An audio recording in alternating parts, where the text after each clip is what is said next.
The moment Jon Stewart leaned forward, tilted his head and asked, "Do you love your son?" Even if he's gay, the room went still, but only for a second. Then came the laughter. It wasn't gentle either. It was sharp, performative, like a studio audience trained to pounce on blood. Stewart wasn't smiling. Not really. It was the smirk that says, "I've already won." And for a moment it looked like he had. Across from him, Mike Johnson sat in that too-small studio chair, hands folded over a well-worn Bible.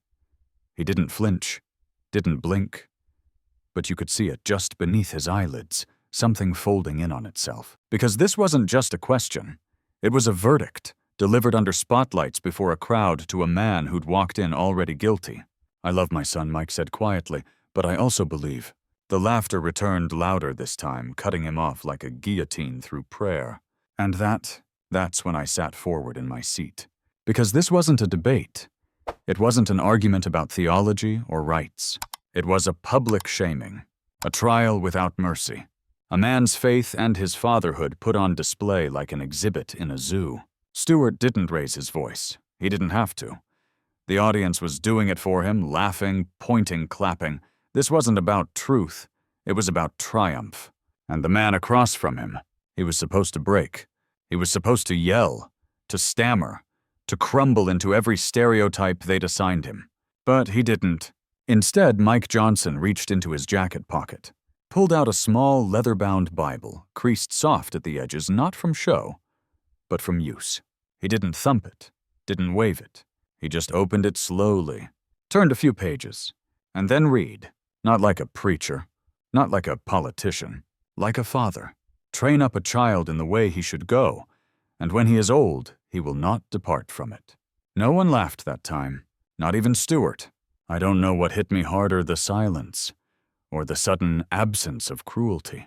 Because what Mike said next wasn't an argument. It was an offering. I love my son enough to tell him what I believe he said, eyes locked on the host. Not because I want to control him, but because I want him to know where I stand even when it's hard. And for a second, for the briefest heartbeat, Jon Stewart didn't have a comeback. The smirk faded. The audience quieted. You could feel it shift.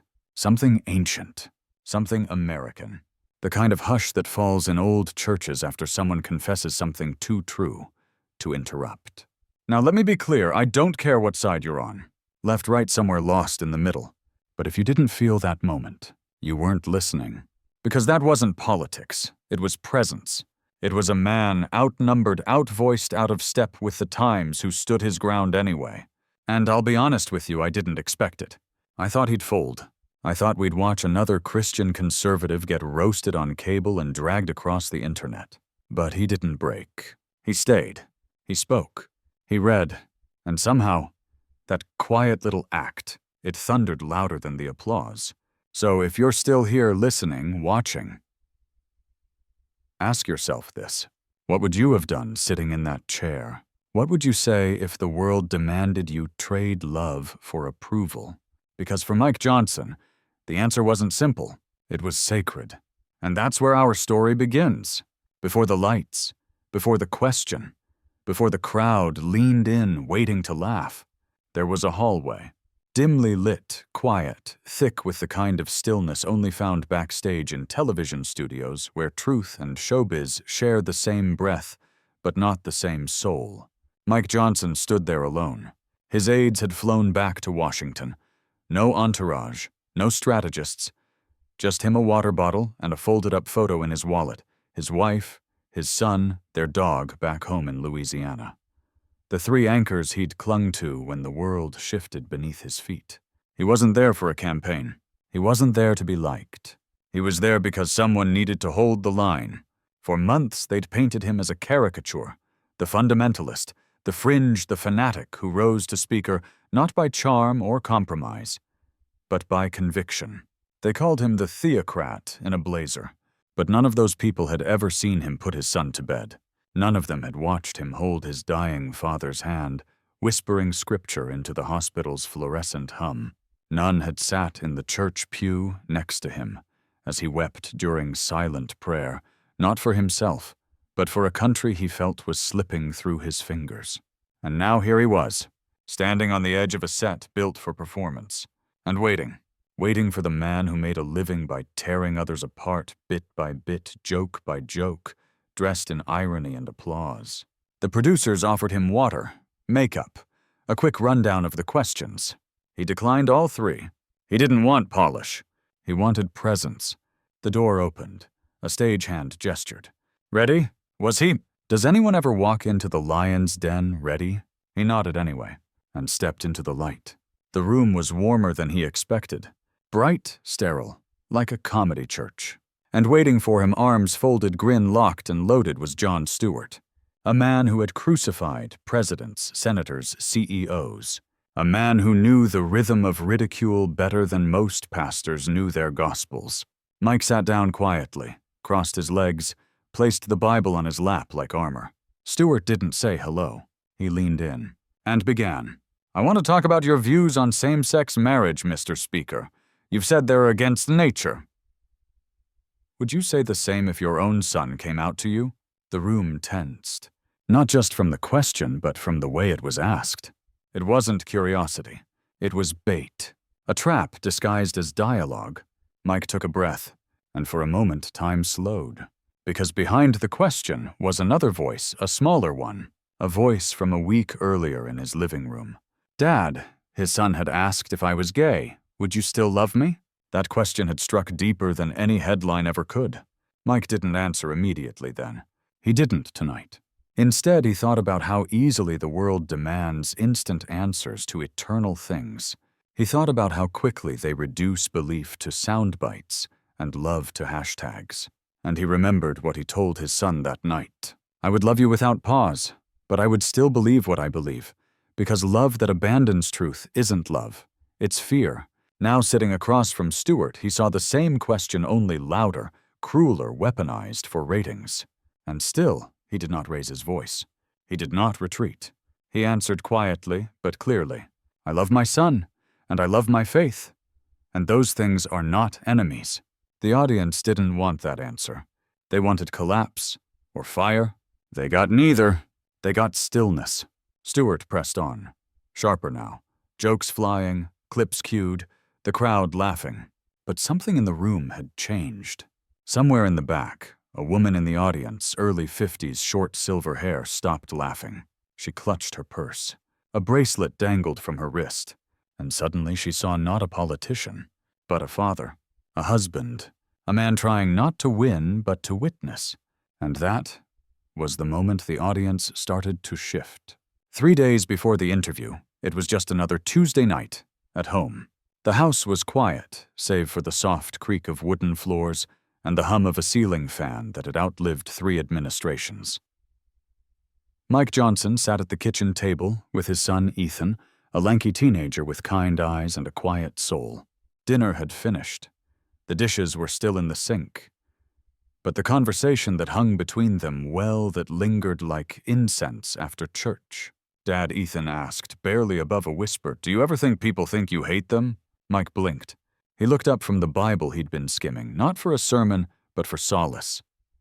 He knew this conversation had been circling for weeks, maybe longer. He'd felt it in the way Ethan avoided political headlines, in the way his questions grew slower, more searching. Mike put the book down. Why do you ask? He said. Ethan shrugged. Because I've seen clips, and they always say you're against people like me. Mike's heart froze. Ethan didn't meet his eyes, just stared at the table, fingers tracing the edge of his glass. Are you? He asked. It was the kind of question that undoes a man. Not because it's complex, but because it's sacred. Mike reached across the table and placed his hand gently on his son's. Ethan, he said, I will never be against you. Ever. Ethan didn't respond right away. Mike continued. I believe things, son. Not because I want to control you, but because I want to be honest with you. Because I believe love doesn't lie just to make things easier. Ethan's eyes finally rose. And they weren't angry. They were scared. Even if I told you I was gay, Mike swallowed. His grip didn't loosen, especially then. And in that moment, something passed between them. Hot resolution, not agreement, but something even more rare. Recognition. Because for all the headlines, all the accusations, all the cable sound bites about extremism and hate, this wasn't about politics. This was about a father and a son sitting at a kitchen table trying to love each other honestly, without abandoning who they were. Mike didn't sleep that night. He stood by the window watching the streetlights flicker against the quiet Louisiana dark. His wife joined him wrapped in a robe, eyes soft with shared worry. "He's a good boy," she said. "He is," Mike nodded. "And you're a good father." He looked at her. "Am I?" She didn't answer right away, just leaned her head on his shoulder and whispered, "Only good fathers stay when it's hard." The next morning, Mike wrote something down on a slip of paper and folded it into his wallet. It read, "I will not go to fight. I will go to love." That was the note he carried with him into the studio. Not a prep sheet, not rebuttals, just a reminder that whatever happened, whatever was said, he wasn't walking in as Speaker of the House. He was walking in as Ethan's dad, and that mattered more, because in a world built on division, he believed something radical. That truth could coexist with tenderness. That conviction didn't have to cancel compassion. That a man could hold fast to his faith and still hold the hand of the son who challenged it. That's what made Mike dangerous. Not his policies, his presence. He didn't scream. He didn't surrender. He stayed. And when the world threw its hardest question at him on national TV in front of millions, he answered it the same way he had that night in the kitchen. With stillness. With love. With eyes that said, "I hear you. I see you. And I'm not going anywhere." The question had landed. Heavy. Intentional. Jon Stewart leaned forward, waiting for the reply he was sure would expose the small-town dogma he'd been mocking for years. But Mike Johnson didn't blink. He didn't retreat into rehearsed talking points or fumble with stats and scripture. He just looked up first at Stewart, then at the audience, then beyond, like a man searching for something more permanent than approval. And then he reached into his coat pocket, not for notes, for that folded paper, the one he wrote 3 mornings ago after that conversation with Ethan. His fingers brushed the words without unfolding them, just enough to remember. "I will not go to fight. I will go to love." He closed his eyes and began not with debate, but with a verse. "Speak the truth in love," he said. That's what Ephesians teaches us. There was no thunder in his voice, no trembling either, just clarity, stillness. And somehow, that cut through. It wasn't what anyone expected. The audience, conditioned to cheer or jeer, hesitated. The rhythm was broken. There was no punchline to follow, no insult to clap for. Stewart leaned back, unsure. Mike pressed forward. "I know how I'm portrayed. I've read the headlines. I've heard the jokes. But none of those people were there when my son asked me if I still loved him." That sentence landed like thunder in a room not built for storms. You could feel the shift. The laughter died. The energy changed from anticipation to tension. He continued, "I told him what I'll tell you now. That love doesn't mean surrendering truth, but it also doesn't mean abandoning your child." One woman in the third row 50-something cardigan's soft hands wiped her eyes. She hadn't expected to cry during a political segment. Jon Stewart sat quiet, still searching for the angle, still trying to decide if this was authentic or strategy.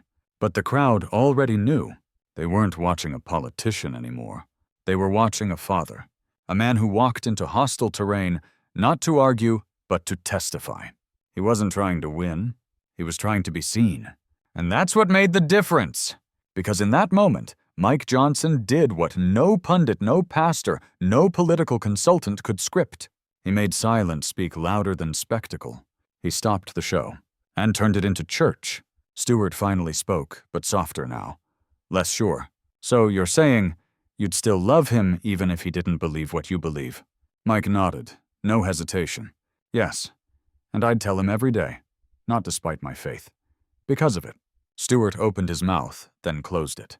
There was nothing left to mock. Because deep down, even behind the jokes and cynicism, he understood. Everyone in that room did. That there's something unshakable about a man who walks into enemy territory, carrying only love. No anger, no fear, just love. And in doing so, Mike Johnson flipped the script, not just of the show, but of the narrative. He didn't convert anyone. He didn't need to. He reminded them That sometimes the most radical thing you can do in a broken world is not fight back. It's to stay soft and still stand. Jon Stewart had made a living out of breaking people.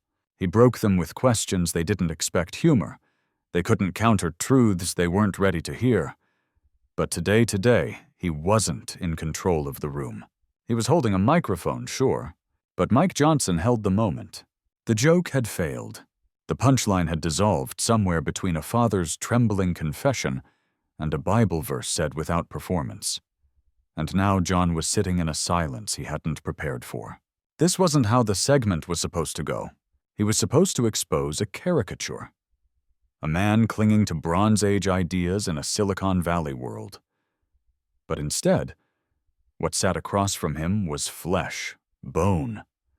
A father whose beliefs weren't just written in doctrine, but inked in conversations with his son late at night.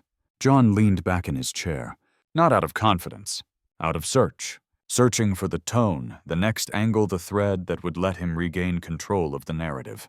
But none came, so he tried something else. Something unfamiliar. He asked, "Do you think you've hurt people with your beliefs?" It wasn't sarcastic, it wasn't bait. It was human. And Mike's response was immediate. "I've hurt people by staying silent when I should have spoken gently. And I've spoken in ways that lacked grace, but I have never hated." The words didn't defend. They disarmed. And Jon, he exhaled.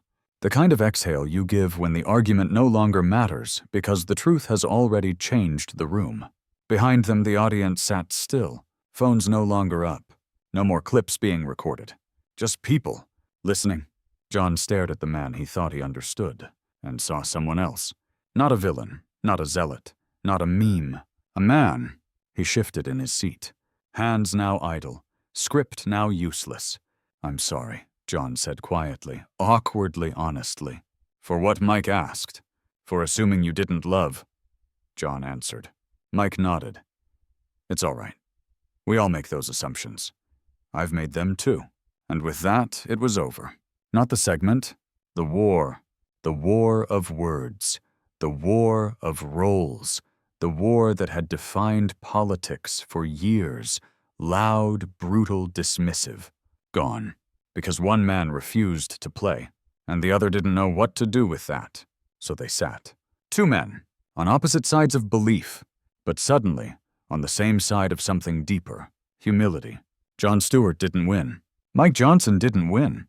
The room won, because for the first time in a long time, the audience wasn't applauding for a zinger.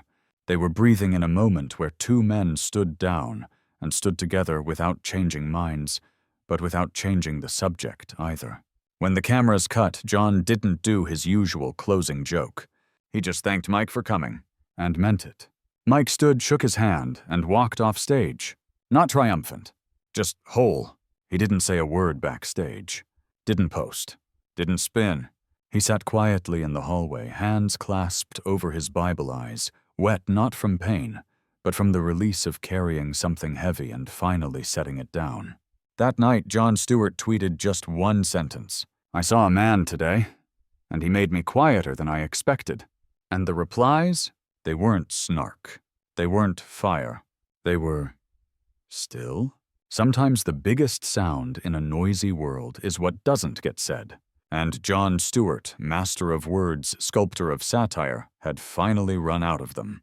Not in defeat, in awe. The clip aired at 9:00 p.m. By 9:07, it was already on Twitter.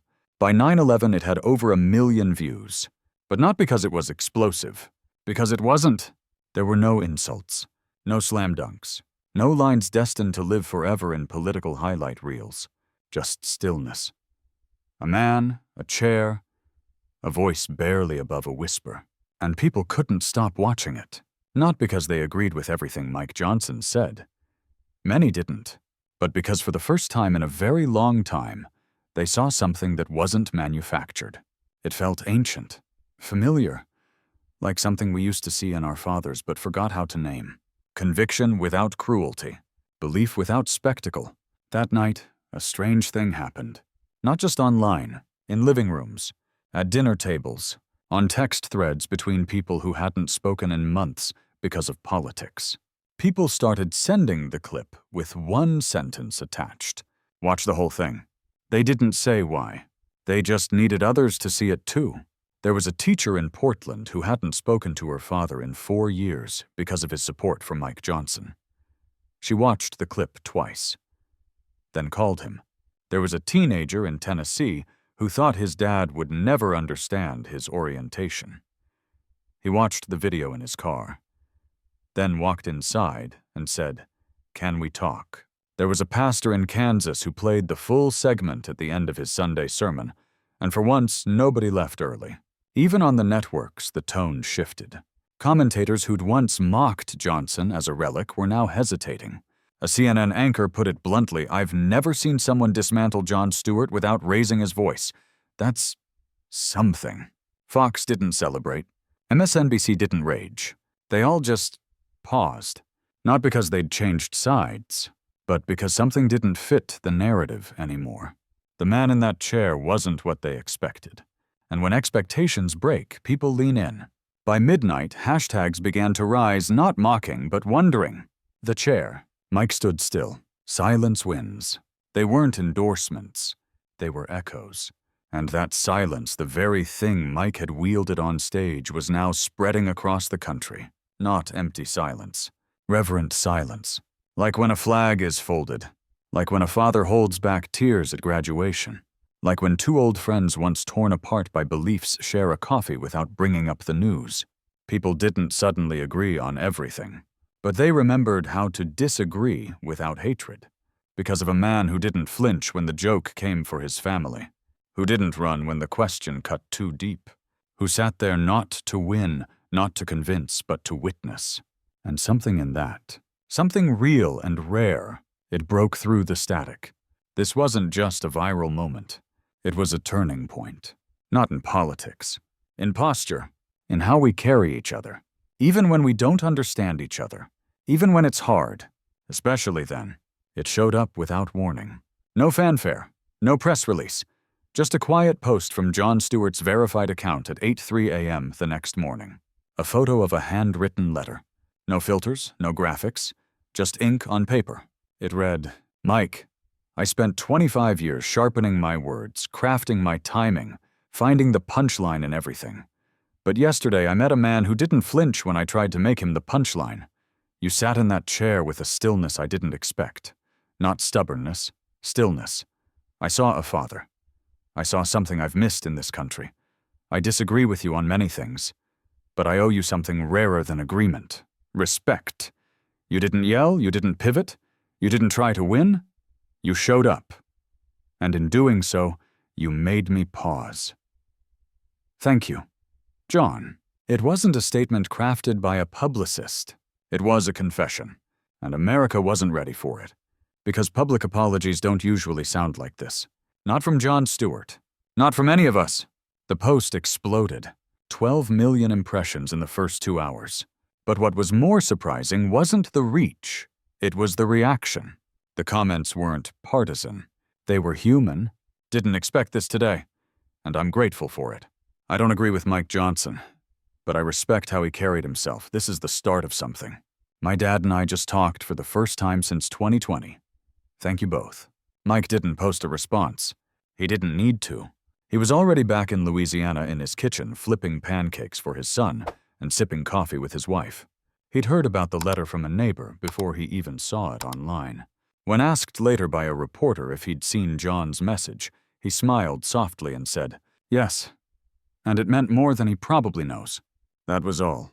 Because Mike understood something Jon was just rediscovering. That real respect doesn't shout. It stays. Later that day, Stewart went live on his podcast. He opened with a line that silenced his entire production crew. "I've made a career out of being right. But sometimes the most powerful thing you can do is admit when someone else gets it more than you." He wasn't resigning his satire. He wasn't joining the other side. He was doing something rarer. He was remembering what humility sounds like. And for millions of listeners, it struck a nerve they forgot they had. The kind of nerve that aches not from outrage, but from longing. Longing for leadership that listens. Longing for discourse that dignifies. longing for the kind of moment where two men can sit across from each other, disagree entirely, and still walk away cleaner, not dirtier. Jon's apology wasn't viral because it was dramatic. It was viral because it was quiet. It was what we used to teach our kids. That when someone stands in the fire without flinching, even when you don't understand why, you honor them. You don't have to agree with them, but you look them in the eye, and you say thank you. That's what Jon Stewart did. And in doing so, he turned a viral clip into a national mirror. Not for Mike Johnson. For the rest of us. It started with whispers. Not on social media, not in the press, inside the Capitol. A shift. Quiet. Measured. Like a tuning fork had been struck in one chamber, and now the walls were vibrating in another. Mike Johnson wasn't celebrating. He wasn't even talking about it. After the Stewart clipped the letter, the flood of commentary from across the spectrum, he returned to work like any other Wednesday. He showed up to his office before sunrise as usual. Same worn briefcase. Same quiet prayer at his desk. But the people around him, they weren't the same. A Democratic congressman from Vermont who'd once called Johnson dangerous and backward stopped him in the hallway. No cameras, no quotes. Just a hand on the shoulder and a soft, "I watched it."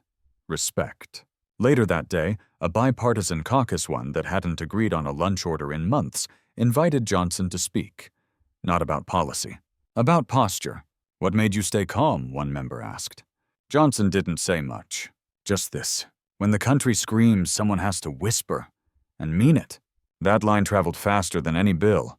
And soon something unexpected began to form. A new resolution drafted quietly under the radar called the Dignity in Disagreement Act. It wasn't flashy. It didn't promise to fix everything. It did one simple thing. It reaffirmed the right to speak moral convictions without mockery. And it was signed first by a centrist Democrat, then by a libertarian, then by a progressive who had marched against Johnson just a year prior. No one could believe it. Not because it passed, but because it passed without venom, without grandstanding, because suddenly people remembered what courage without cruelty looked like. And it looked like a man who sat in a chair and didn't raise his voice. The press called it the Stewart effect. But insiders knew better. It was the Johnson echo. Even staffers in deep blue districts started using words they hadn't typed in years. Grace, integrity, decency. The New York Times ran a headline that stunned even its own editorial board. "When the loudest voice is the quiet one." And in that moment, the ripple that began in a comedy studio turned into something else. A recalibration. Because America didn't need another hero. It needed a reminder that men like Mike flawed, principled, present still existed. Not perfect, not loud, just steady, and in a city built on spin, that kind of stillness. It's seismic.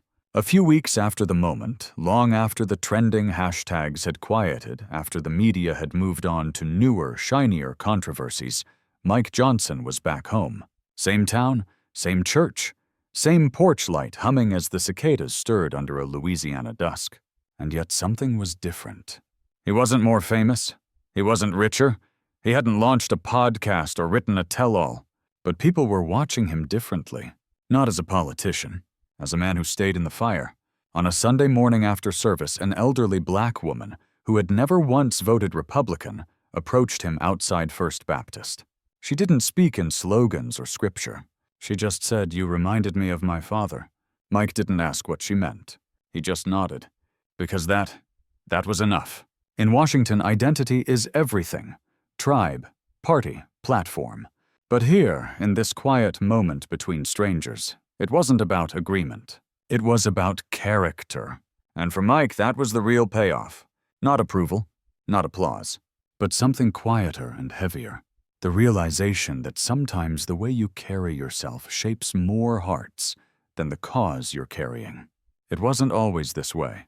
Mike used to believe he had to win every argument. That conviction was war. The truth needed armor.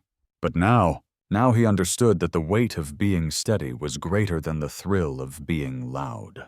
He had felt it in his bones that night with Ethan. He had felt it on stage when Stewart leaned in with that loaded question.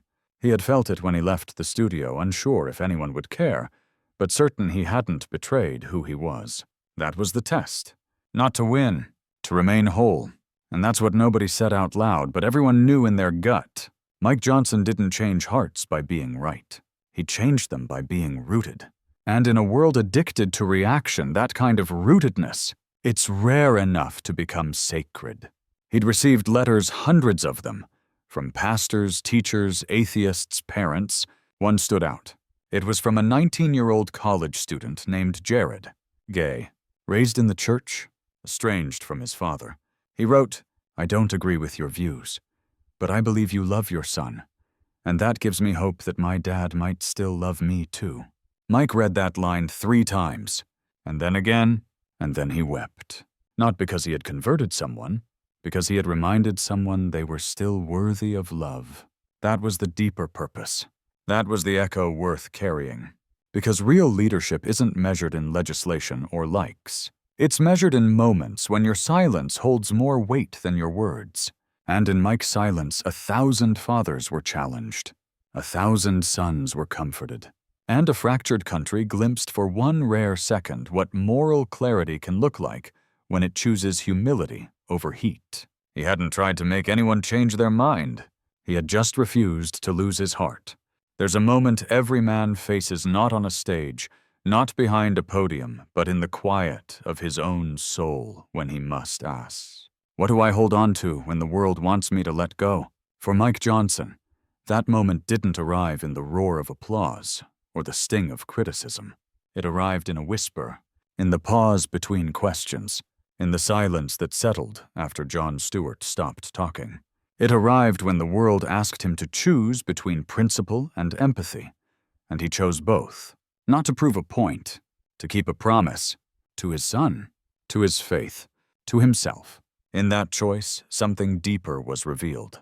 That moral clarity isn't about being the loudest in the room. It's about being the last to leave it in love. Because the truth is, our country isn't suffering from a lack of opinions. It's drowning in them. What we lack is posture. Men and women who can stand in uncomfortable places and still extend grace. Mike didn't have to be that man. He could have walked off the show. He could have fired back. He could have played the martyr. But instead he stayed. Not because he was brave, because he was broken. Because he knew what it felt like to be misunderstood. To be seen only as a symbol, never as a soul. To have your faith treated like a punchline. To have your fatherhood questioned on national television. He knew. And still, he didn't retaliate. He didn't retreat. He rested in truth and let it speak for itself.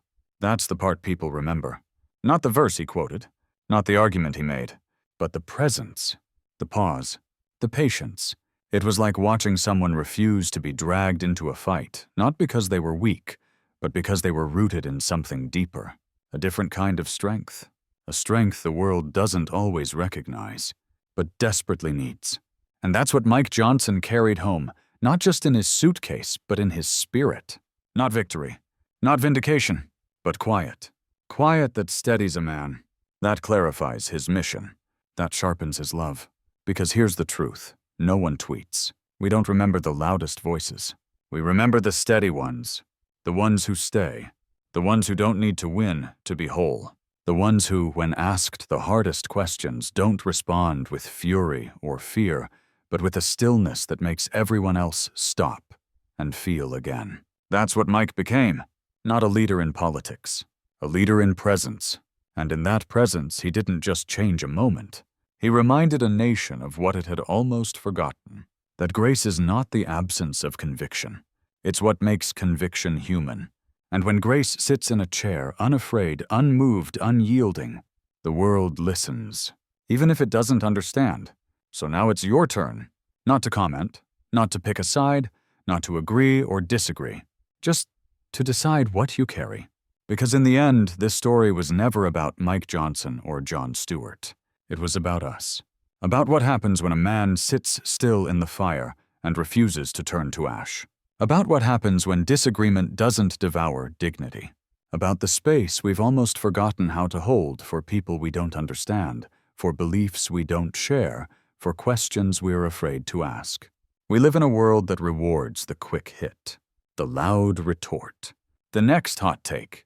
But Mike didn't give us that. He gave us pause. And that pause, it healed something we didn't know was broken. So here's the ask. If you've ever been misunderstood because of what you believe this story is for you, if you've ever struggled to love someone who sees the world upside down from how you do, this story is for you. If you've ever been the one who wanted to scream but chose silence instead, this story is yours. Don't let it end here. Send it to the person who needs to see it. Not to prove a point, to open a door.